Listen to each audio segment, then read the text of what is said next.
Why are you ignoring me? I've decided not to engage with strangers. I understand. I'll continue living with my in-laws. They completely ignore me. I expected it from my mother-in-law, but I never imagined my father-in-law would treat me this way. There was a reason why the once kind in-laws had changed. It was because of my sister-in-law, who disliked me. With her return, our peaceful life together was completely upended. Don't regret it, okay? You think I'm going to regret this? Think again, jerk. I packed my bags and left my in-laws' house. Sure enough, just 3 days after I left, chaos broke out in their household. I met my husband at my workplace. He was in sales and frequently visited my office. I was his main contact. As we spent more time in meetings and discussions, I grew fond of him. He was a caring and kind man, tall and not necessarily handsome in the conventional sense, but he exuded a charismatic vibe. He was popular, but for some reason, he said he liked me, and we began dating. When we talked, he mentioned growing up in a typical family with parents and a sister. I lost my parents in an accident when I was young and grew up in an orphanage. It was a complex issue for me, but when we started dating, I quickly shared my background with him. He responded, "That must have been tough, but don't worry, I'll always be there for you." Soon after, he proposed. From the beginning, my husband intended our relationship to head towards marriage and quickly introduced me to his parents. During the introduction, I told them about growing up in the orphanage. They listened attentively and reassured me that it wouldn't matter in our marriage. It made me very happy. Besides, they told me that being raised in an orphanage had nothing to do with being their daughter-in-law, which truly made me happy. Only my sister-in-law, being very attached to her brother, seemed taken aback, asking, "You grew up in an orphanage?" My husband had to reprimand her. In retrospect, she probably disliked me from our first meeting. I didn't give it much thought at that time, thinking we had just met. Before our marriage, my husband and I discussed moving in with his parents. We seriously considered it. But in the end, I decided not to quit my job. It turns out my husband was set to be transferred soon. I thought about quitting my job to move with him, but my career was going well, and I had just been given direct reports. We discussed it and decided he would move on his own after getting married. I wanted to savor that newly feeling for a bit. I even casually thought about visiting my husband during the long weekends for a little vacation feel. The idea of moving in with the in-laws so soon after marriage was a bit daunting, but my husband probably felt more at ease living with his parents. Plus, to put his ever-worried mother at ease, he probably wanted us to live together. Having lost my parents at a young age, I had always yearned for a family, so living with them wasn't an entirely unappealing idea. Plus, my in-laws had always treated me kindly, and I had grown fond of them. Balancing work and my duties as a daughter-in-law was challenging, but having a family made me happy and fulfilled. One day, my father-in-law approached me with an unexpected request. This would mark the beginning of the unraveling of our seemingly happy cohabitation. It was a time when my overly anxious mother-in-law, who tended to act domineering towards my father-in-law, was out shopping. I was about to start cleaning on my day off when my father-in-law asked to speak with me. "What's the matter?" "Well, I don't want my wife to know, but I'm taking a leave from work." A leave. He explained that he had been having problems with his boss and coworkers, and his health had deteriorated to the point where he had no choice but to take a leave. My mother-in-law is a good person, but she's always anxious and a bit neurotic, living with them. I began to notice her neurotic tendencies and how my father-in-law tiptoed around her to avoid upsetting her. He had always been on the slimmer side, but now that I think about it, he did seem to have lost some weight recently. It would be nice if my mother-in-law was the type to genuinely worry about my father-in-law's weight loss. However, when he had previously taken a sick day due to a cold, she remarked, "A cold. All of your colleagues are at executive levels by now. It's because you're always taking days off claiming bad health or colds. That's why you don't get promoted." Rather than showing concern, she was the kind to give him a hard kick in the pants. He probably tried his best to push through, no matter how poor his health was. However, his condition worsened, and he secretly took multiple sick days to visit the hospital. He was both mentally and physically at his limit. With his frequent early departures, tardiness, and absences, there was talk of him possibly taking a temporary leave from work. But my father-in-law didn't want to upset my mother-in-law under any circumstances. If he were to suggest taking a leave of absence, it's obvious that she would explode in anger. Besides, my father-in-law's salary wasn't that great, and he depended on his overtime pay, so taking a leave would mean he'd be making significantly less. If he told my husband, he'd probably end up telling my mother-in-law. So he approached me, asking if I could help with the living expenses. If I suggest taking a leave, she might even divorce me, he said. Hearing those words from him felt like a punch to the gut. I deeply appreciated my in-laws, who had warmly welcomed me without discriminating against my background of being raised in an institution. Determined to be supportive, I made up my mind to help him out during this tough time. Understood. I'll transfer money into your account every month. Please use it for living expenses. I'm truly sorry. I'll do my best to recover quickly and return to work. Thank you so much, he said. After that, my father-in-law pretended to go to work as usual, while I transferred money into his bank account, which he used for living expenses.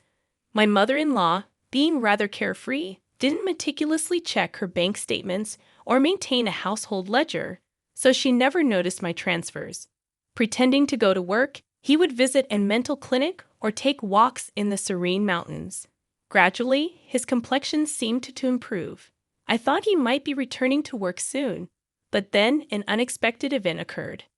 After a marital spat, my sister-in-law returned to her parental home. There's nothing like being home. I thought I'd go crazy if I had to stay with that idiot husband of mine. I'll be staying here for a while. Please prepare meals for me too. I was well aware from our first meeting that my sister-in-law didn't like me. During our family's first meeting, my husband was really upset because she was visibly displeased. During the wedding, she maintained a sour expression throughout and even told me point blank, "My brother looks so good, but you? It would have been better if he married someone prettier." She openly looked down on me, raised in an institution, saying it was embarrassing that I didn't have parents to present at the wedding. However, she got married earlier than us and had already moved out, so I thought our interactions would be limited. That's why I thought living with them would be okay. If she had been living at home, I wouldn't have even considered moving in, knowing the daily jibes I would receive. Still, I thought this visit was just temporary due to her marital problems and expected her to leave within a few days. Despite her stern behavior towards my father-in-law, my mother-in-law was never harsh towards me. Even if my sister-in-law had made snide comments, I believed my mother-in-law would have defended me. But I was wrong. One day when I returned from work, something seemed off about my mother-in-law's behavior. Is something wrong? She seemed distant, not engaging in her usual conversation. When I asked, she responded, "Did you know you've been bad-mouthing me behind my back?" "What? I've never said anything bad about you. You've always been kind to me, and I'm truly grateful. Why would I badmouth you? You've been playing the good daughter-in-law card all this time, but you've been bad-mouthing me on the side. Fine, whatever." Saying this, she left the room. In the hallway, my sister-in-law was smirking. "Looks like you've fallen out of favor. Did your true colors show? Being raised in an institution, your background really does show, huh? It's better not to badmouth people, you know." I haven't said anything bad about her. Oh, the neighbors seem to have heard it. After I returned home after such a long time, they told me that you've been constantly criticizing her. What? Who are these neighbors? Look, it's been a while since I got married and moved out, so I've kind of forgotten the names of the neighbors. I've never said any of those things. Stop making things up. Oh my, how rude, Mom. She's calling me a liar and bullying me. Saying this, she entered my mother-in-law's room. After that, my sister-in-law's malicious behavior escalated. She claimed I told her to sleep in the corridor and take the last bath because she's just a lodger. She complained to my mother-in-law about every little thing. Every time, I had to explain that I hadn't said or done any such thing. However, my mother-in-law seemed to be completely taken in by my sister-in-law's words and seemed to be under her influence. My sister-in-law continued her day, making me wonder if she intended to stay indefinitely. With these worries, I headed home with a heavy heart. I'm home. Previously, my mother-in-law would cheerfully greet me with "Welcome back." Now, there was silence. "I'll get dinner ready," I said, stepping into the living room. I was shocked. Normally, my sister-in-law would nag me to prepare dinner quickly, but now my mother-in-law, father-in-law, and sister-in-law were all eating sushi together. Surprised? My sister-in-law said, "Oh, it looks like someone who isn't family is home. You're not thinking of having sushi, are you?" Without even glancing at me, my mother-in-law continued eating while watching TV. "If you wanted sushi, you should have said so." I rushed home after shopping. No one asked for that. "Hey, Mom, Dad, I went out with my friends during the day and got some delicious pudding. Let's eat together." As my sister-in-law said that without paying any mind to me, the three of them started eating the pudding. I was exhausted from work and didn't have the energy to get upset, so I went to my room without eating. The next day, my sister-in-law said she was going out with friends and asked me to drive her to the station. I obviously declined since it was a weekday and I had work. Even if we were headed in the same direction, it would be a completely different route, and she wanted to leave close to noon. There's no way I could take her. "Just take a day off. It's fine. Your cute little sis-in-law just wants a ride. She never had the chance to relax and hang out after she got married, right? Can't you be a bit kinder to her? Now, with all due respect, didn't you go out with friends last night after getting a late-night call? Seems like you've been going out almost every day since you came home. I have work. Please take the bus or train." My mother-in-law and sister-in-law were murmuring in the background, but I was fed up.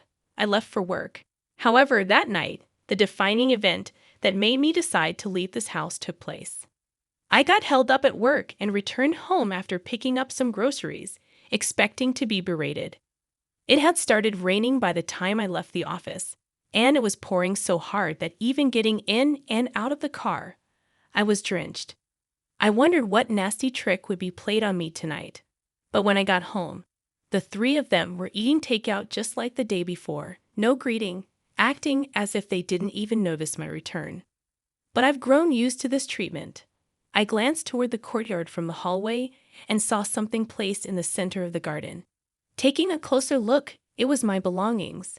A designer bag I bought with my first paycheck, shoes that were my first birthday gift from my husband, and even my computer that I used for work at home was soaked. As I was in shock, my sister-in-law said with a smirk, "I felt so grossed out having a stranger's things in the house. I threw them out, flaunting a designer bag like that. How arrogant of you." Neither of my in-laws said a word about her outrageous behavior. Why didn't you stop her? Have I done something to you? Do you really believe her lies that I've been bad-mouthing you, bullying her? Aren't you mad at her for what she did? My mother-in-law avoided my gaze, staying silent. Why won't you say anything? I can't talk to strangers. I can't be friendly with someone who's not family. My mother-in-law wouldn't even look at me. My sister-in-law grinned, waiting for my rebuttal. Wait, where's my father-in-law? I'm the one supporting him during his time off. I'm the one helping out with the finances in this house. Sure, I did it out of gratitude, but shouldn't he defend me now? Surely, he'd be on my side. Hoping for support, I looked at him, but he walked past me without a word and went into his room. That was the breaking point for me. "I see, I've had enough." "Oh, aren't you mad?" "I'm sorry. To be honest, I never liked you from the beginning, you know? Being raised in an institution and all. Just don't regret this, like I would, loser." I packed my things and prepared to leave immediately. Seeing me in this state, only my father-in-law seemed flustered since he was the one depending on me financially. Still, he didn't try to stop me or defend me. I was completely done with his apathy. My husband's work assignment was quite far away. but I wanted to leave this house as soon as possible. I quickly got in my car and drove to him. I never once confided in my husband about all this. I doubt my mother-in-law told him about my sister-in-law coming back home. If he had known, he would have contacted me, knowing I don't get along with her. But my husband never mentioned anything about my sister-in-law in his calls or messages. I never felt anything off about my husband's behavior, but perhaps he's being manipulated by her, fed lies about various things. Even now, as I head to him, he might treat me with the same cold attitude as them. My heart was exhausted, feeling so suspicious even towards my husband, whom I trust most. If he's of the same mind and attitude as them, maybe divorce is the only option. That's how deeply distressed I felt. When I arrived at his out-of-state apartment, he hadn't returned yet, perhaps busy since it was the end of the month. As I waited, my husband energetically entered the apartment, maybe having noticed the lights. "What if you were coming? You should have told me. I would have come home earlier." "What a surprise, no, just seeing your face." He immediately greeted me with a radiant smile. The relief of seeing him happy to see me combined with the humiliation from my in-laws' house made a mixture of emotions flood out. And I broke down crying. What happened? Did I say something wrong? Seriously, what's going on? It seemed my husband had no idea about the treatment I received at his parents' house. I composed myself, knowing I had to clearly explain everything to him, and began to recount everything. How I'd been financially assisting his father who took medical leave, without telling his wife that his sister had returned and was now staying at their parents' home. That she'd been feeding his mother lies about me, turning her cold towards me, how they referred to me as an outsider, how they ignored me, left my belongings out in the rain and ruined them. Through tears and pauses, I told him everything. Finally, I made it clear that I had no intention of ever returning to that house, and that if he couldn't agree with me on this, I'd want a divorce. My husband apologized for being too engrossed in his work and not checking in on me more often, regretting his family's behavior towards me. Of course, he told me I don't have to go back to his parents' house or even speak to them. Even if I ever forgave them, he was adamant about cutting ties with his parents and sister. He also promised not to provide any financial aid to his father anymore. That night, I felt truly relieved. The tension I had been holding melted away, and I had a peaceful sleep by his side. After that, I never returned to my in-laws' house. While commuting from my husband's out-of-state place was not feasible, I had already approached my company about working remotely. Since my sister-in-law and mother-in-law started treating me harshly, my job doesn't necessarily require being in the office, and many of my colleagues and superiors also work remotely. While I had to visit the office a few times a month, several colleagues lived even further away, so switching to remote work wasn't a problem. I hadn't truly experienced married life since moving in with his family and dealing with my sister-in-law's bullying, but now we could finally live like newlyweds. Just as I was setting up my remote workstation, predictably, my sister-in-law contacted me. It turned out the day after I left their house was the day my father-in-law was supposed to get paid. My mother-in-law usually withdraws a certain amount and transfers it to their household account on payday. But this time she couldn't. Until now, I have been supplementing my father-in-law's reduced salary due to his time off. Upon checking their balance, my mother-in-law confronted him, and he confessed that I had been helping them financially. "Hey, why didn't you tell me you were covering the living expenses?" He told me not to, saying he didn't want you to know, so I kept it a secret. Anyway, we're running out of money for living expenses, and there's no one to cook or do laundry. The room is a mess. As his wife, you need to come back and take care of these things and transfer money quickly. How heartless. I told you, didn't I? I don't regret this. I have no intention of going back to that house or continuing as your maid. Why should I help people who hate me, destroy my belongings, and treat me like this? Aren't you his wife? Without your help, we can't pay the electricity or gas bills. We can't even go shopping. That's why I said it. I'm an outsider, so it's none of my business, right? I hung up, ignoring my sister-in-law's ranting. She and my mother-in-law kept pestering me with calls and messages, but I ignored all of them. Even after my husband returned from work, the persistent calls from them continued. When my husband answered, he told them firmly, "I'll never forgive you for how you treated her, and I'm never sending her back to you. I'm not coming back either. I don't consider you my family anymore. Stay away from my wife, or you'll regret it." Given that my sister-in-law adored her brother, and my mother-in-law heavily relied on him, they were probably in shock. A few days later, I received a call from my father-in-law. He said living with my mother-in-law and sister-in-law was becoming unbearable, and he begged me to continue the financial assistance. I'm still grateful for them accepting me, who grew up in an orphanage when they married. But they didn't support me in my time of need, despite all the financial help I've provided. I don't owe them anything. Why should I help those who joined others in ignoring me? I'll never assist you again. And with that, I ended the call. Later on, my relentless mother-in-law and sister-in-law audaciously showed up at my workplace. Since I was already working remotely and had a bad feeling about them, I'd informed my company about the situation. The security was alerted immediately. Apparently, they caused a scene, demanding that the company force me to send money back home. Upon hearing this, my husband said, "Report them to the police." Colleagues at my company were supportive, saying, "I can't believe you lived with those people. Focus on your remote work with your husband." As for my in-laws, my father-in-law's health deteriorated under the pressure from my mother-in-law and sister-in-law, and he'd eventually resigned. My sister-in-law tried to return to her husband's family, but he refused to take her back. The small town quickly caught wind of her drama at my workplace. Given the embarrassment, there was an uproar at her in-laws' place. The original reason for the fight between my sister-in-law and her husband was her affair. This incident added to their issues, leading to an immediate decision to divorce. Without a home, my in-laws and sister-in-law moved to a cheap apartment, managing to get by on part-time jobs. As for my husband and me, we're finally living peaceful days, feeling mentally and physically fulfilled. Recently, we found out we're expecting a child and are overjoyed. We're looking forward to the day we meet our baby, cherishing our time together.